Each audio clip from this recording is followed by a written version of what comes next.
What's up, everybody? Matt Maran here for an update on the Mach-E. So we have this 2022 Ford Mustang Mach-E premium all-wheel drive with the small range battery here, and we've had it for over 2 years now. And so just wanted to do an update here. It's around 15,000 miles, 14,764 to be exact. So 15,000 mile update here, over 2 years of ownership here with the Mach-E. And so as far as what we think about it, well, if you've missed the past updates, my main gripe with the vehicle last year was the fact that the rear brakes, whenever you don't drive this vehicle enough, it ends up putting grooves in the rear rotors unless you like drive around in neutral to force it to use those rear brakes, but otherwise they just accumulate a bunch of junk.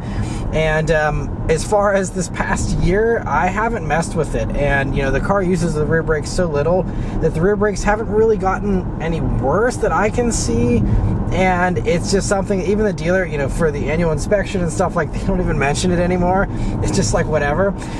So I'm just ignoring the rear brake thing and hoping that, you know, whenever we turn this vehicle in at the end of our Ford options term, which is like a lease, hopefully, you know, it won't be a big deal. But so no updates as far as that goes. And the only other thing really of note is the fact that we had to bring the car in for a software update. Most of the software updates are done over the air, and it's very convenient because you don't have to go to the dealer. But there was one larger one that required a visit to the dealer.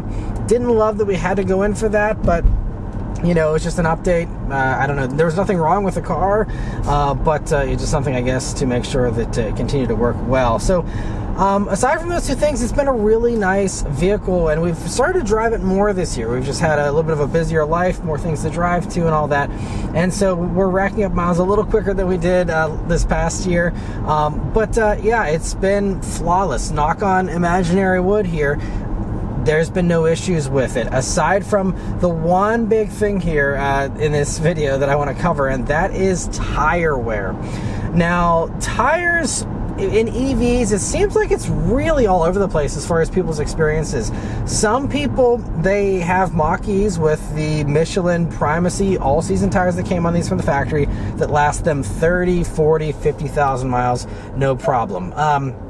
And that's great, you know, for those people that are so lucky. And what I was shocked with this year was that I actually took it in for the annual inspection here back in the fall and got the tire readings back. I hadn't been paying attention, honestly, and it was down to 4/32 for the tread depth. And going into the winter time here in snowy Pittsburgh, you don't want to have 4/32 or less in your tires. It's not going to be very good from a grip standpoint.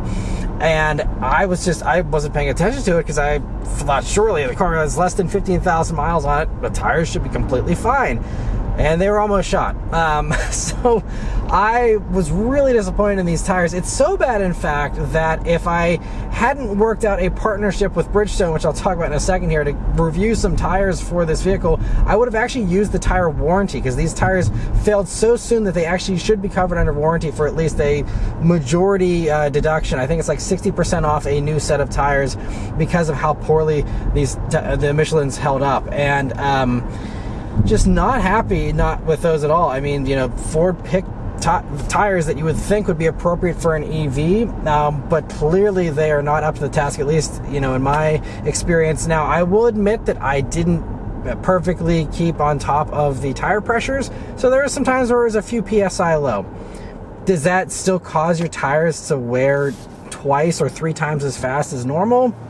I don't think so. I'm not a tire expert, but that just seems insane. Even if, you know, the tire pressures are slightly to blame, it shouldn't be, you know, the cause for tires that last only 15,000 miles unless you're running them, you know, 10 PSI low or something, which I wasn't. So, yeah, that was really the big shocker. So, had to get new tires, and was looking around. I really wanted an EV specific tire for partially those wear concerns of, you know, EVs are heavy and, you know, they have skinnier tires, and skinny tires on a big heavy vehicle is, you know, not, you know, great for wear in general. So you have to have a specific formulation, and there's a lot of companies that have come out with EV specific tires in the last few years. So I really wanted to try one of those kinds out.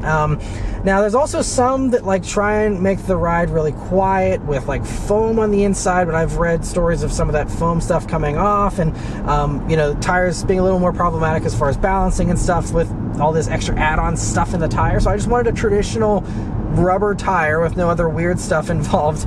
And Bridgestone was one of the few with their Turanza EV tire. So that's the one that I selected. I was able to, get the tires for free, full disclosure, from Bridgestone in order to review them here for you guys. But I'll be doing an update here, in my yearly update on this vehicle for the next, 2 years here, how these tires have held up. And so as far as my initial impressions on the tire, only driven, a couple dozen miles here so far, but what I can say is that compared to the Michelins, it seems like road noise is about the same, maybe a slight bit quieter.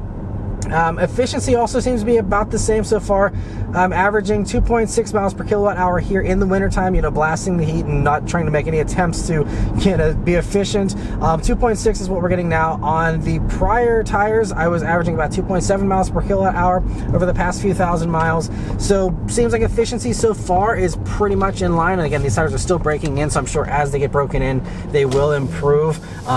With that efficiency, I'm hoping, because that's one thing Bridgestone is claiming, is that you do get slightly more efficiency out of these EV specific tires versus regular tires. And so as far as the regular daily driving feel for these tires, they feel honestly very similar to the Michelins though, and so I'm really happy with that because I didn't have any complaints with the noise or the ride or anything. But what I'm really appreciating, and I noticed this very early on, is there's a little bit more steering feel and a little bit more weight to the steering, and the grip is a little bit better. And obviously, again, comparing brand new tires to any kind of older worn out tires, you're gonna have a little variation there, so there might be some of that playing into the feeling differences that I'm having here. But it just seems like these tires are again, just built to handle the weight of this vehicle a little bit better. These tires don't seem like they're whining as much at low speeds, and like from outside of the vehicle they don't sound quite as noisy as the Michelins did.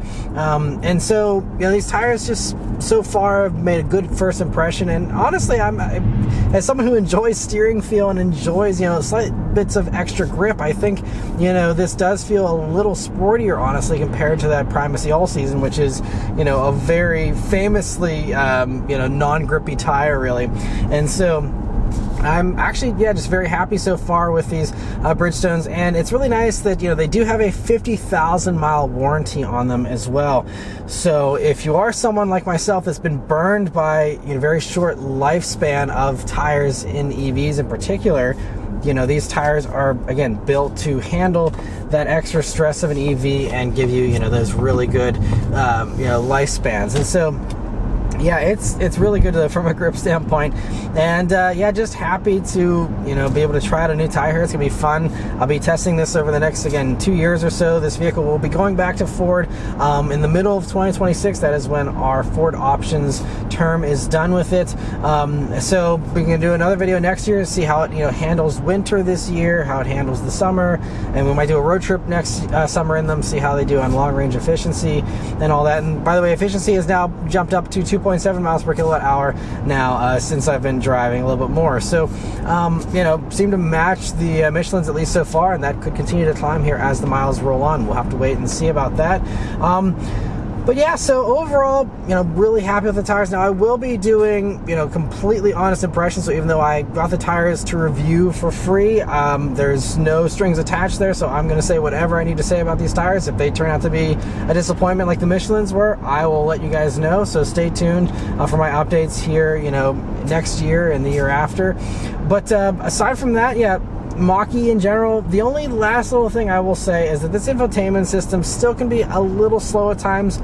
It's not too bad, and it's fairly rare. It's better than like Subaru's infotainment system, better than, in my opinion, the Stellantis infotainment system still. But every once in a while, this does not want to connect to my CarPlay wirelessly.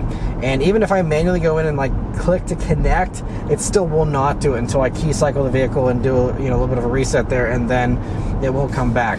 So that's annoying.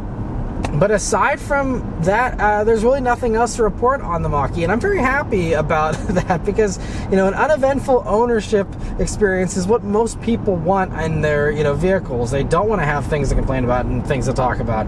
And this car is just nicely blended into the background of our lives. It's been reliable, safe, economical transportation for the things we needed to do with it.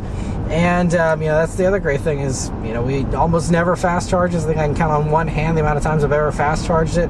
We just charge it at our house on a regular slow 110 outlet, and it's completely fine. And we have no problems keeping the battery topped up there. And just overall very happy with the Mach-E ownership experience here.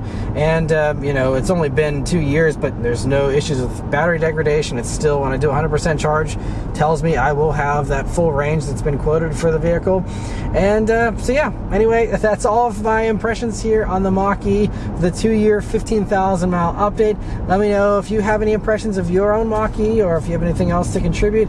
Always curious to hear what other ownership experiences are like here for this vehicle. But anyway, thank you all very much for watching. Please leave a like and subscribe to keep these videos coming. I'll see you guys on the next one. Take care.